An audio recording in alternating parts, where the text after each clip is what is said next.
अब हमें बनानी है 12 सिंगल क्रोशिया। 12 सिंगल क्रोशिया बनाने के लिए सबसे पहले हम एक चेन बनाएंगे, फिर यहीं पर हम बनाएंगे एक सिंगल क्रोशिया, दूसरी सिंगल क्रोशिया। हर एक सिंगल क्रोशिया में हम एक सिंगल क्रोशिया बनाते हुए 12 सिंगल क्रोशिया बनाएंगे। अभी मैं आपको बना करके दिखाती हूँ। यहाँ 12 सिंगल क्रोशिया बना चुके हैं। अब जहाँ शुरुआत की थी वहाँ पर हम इसको स्लिप स्टिच से इस तरह से जोड़ देंगे। फिर एक हम बनाएंगे चेन। अब इसके बाद वाली सिंगल क्रोशिया में हम बनाएंगे, फिर इसके बाद वाली चेन में हम बनाएंगे एक इनकम्प्लीट। 3 लूप दिखाई दे रहे हैं, तीनों लूप का एक लूप बना देंगे। फिर इसके बाद हम बनाएंगे 2 सिंगल क्रोशिया, 1 और ये हो गया 2 सिंगल क्रोशिया के बाद हम बनाएंगे एक इनकम्प्लीट सिंगल क्रोशिया और दूसरी इनकम्प्लीट सिंगल क्रोशिया। तीनों लूप में से एक लूप बना करके निकाल देंगे। एक इनकम्प्लीट सिंगल क्रोशिया और ये दूसरी इनकम्प्लीट सिंगल क्रोशिया। 3 लूप बन गए हैं, एक लूप नया बना करके इन तीनों लूप के अंदर से निकाल देंगे। इसके बाद हम बनाएंगे 2 सिंगल क्रोशिया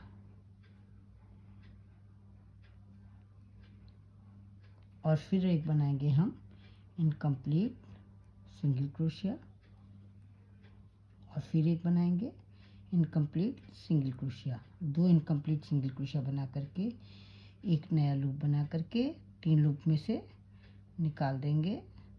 तो यहाँ पर भी हमारी एक सिंगल क्रोशिया कम हो जाएगी। अभी तक हमारे पास 12 सिंगल क्रोशिया थी, अब हमारे पास 8 सिंगल क्रोशिया रह गई हैं। सबसे पहले जहाँ शुरुआत की थी वहाँ से हम इसको स्लिप स्टिच से जोड़ देंगे।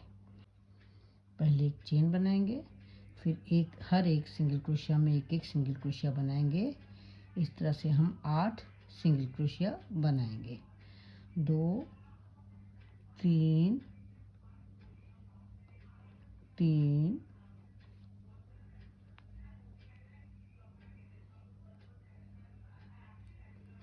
4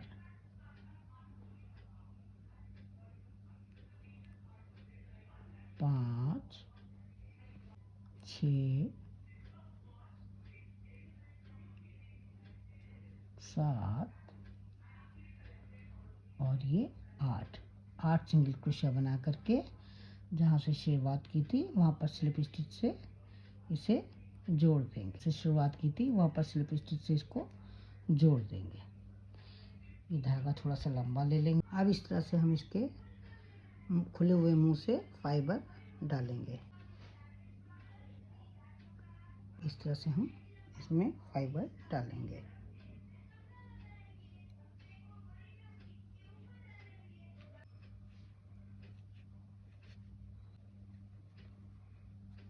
एक चेन बनाएंगे, एक इनकम्प्लीट सिंगल क्रोशिया, दूसरी इनकम्प्लीट सिंगल क्रोशिया। 3 लूप में से एक लूप निकाल लेंगे, बनी। इसके बाद फिर इसी तरह से बनाएंगे एक इनकम्प्लीट सिंगल क्रोशिया, दूसरी इनकम्प्लीट सिंगल क्रोशिया।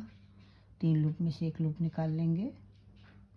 तो ये हमारी दूसरी सिंगल क्रोशिया बन गई। फिर इसी तरह से एक सिंगल क्रोशिया इनकम्प्लीट, दूसरी इनकम्प्लीट सिंगल क्रोशिया और इसके बाद 3 लूप में से एक लूप निकाल करके एक सिंगल क्रोशिया बनाएंगे। फिर इसी तरह से करेंगे, 4 बार इस तरह से करेंगे तो हमारे पास 4 सिंगल क्रोशिया बनेंगी। पहले 8 थी और अब यहाँ पर हमारी 4 सिंगल क्रोशिया हो गई हैं। ये हो गई हमारी 4 सिंगल क्रोशिया। अब इसके बाद ये आगे एक स्लिप स्टिच बना करके इसका मुंह बंद कर देंगे। ये हमारा वाटरमेलन स्लाइस बन करके तैयार हो गया है। एक चेन बना करके धागे को लंबा सा खींच करके कट कर लेंगे। निडल में वूल डाल करके अब इसको इस तरह से धागे को हाइड करना है, इस तरह से फंसा करके हाइड करेंगे। थोड़ी थोड़ी दूर पर धागे को फंसा देंगे और इसके बाद इसको धागे को कट कर लेंगे।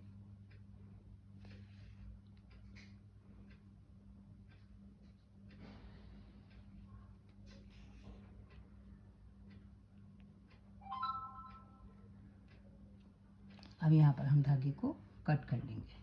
काले रंग के धागे को नीडल में लेकर के इससे इसके सीड्स बनाएंगे। सबसे पहले ऊपर वाला सीड्स बनाएंगे, ये इस तरह से। फिर इसके बाद साइड के सीड्स बनाएंगे।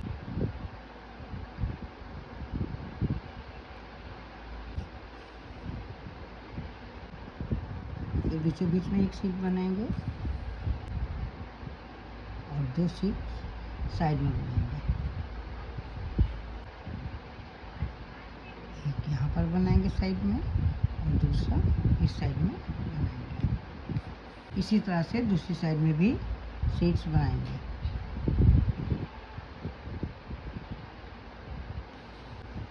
अभी मैं आपको बना करके दिखाती हूँ। यहाँ पर मैंने वाटरमेलन स्लाइस में सीड्स बना लिए हैं। वाटरमेलन स्लाइस बन करके तैयार हो गए हैं। बहुत ही खूबसूरत हैं। आप इन्हें एप्लिक की तरह यूज़ कर सकते हैं, की चेन में यूज़ कर सकते हैं, बैक चार्म बना सकते हैं। मुझे तो बहुत ही खूबसूरत लग रहे हैं। आपको कैसे लग रहे हैं? आशा करती हूँ आपको भी बहुत ही खूबसूरत लग रहे होंगे। तो फिर देर किस बात की, उठाइए ऊन और क्रोशिया बनाना शुरू कर दीजिए। तो फिर मिलते हैं कल एक नई डिज़ाइन के साथ, एक नए वीडियो के साथ। तब तक के लिए जय माता दी।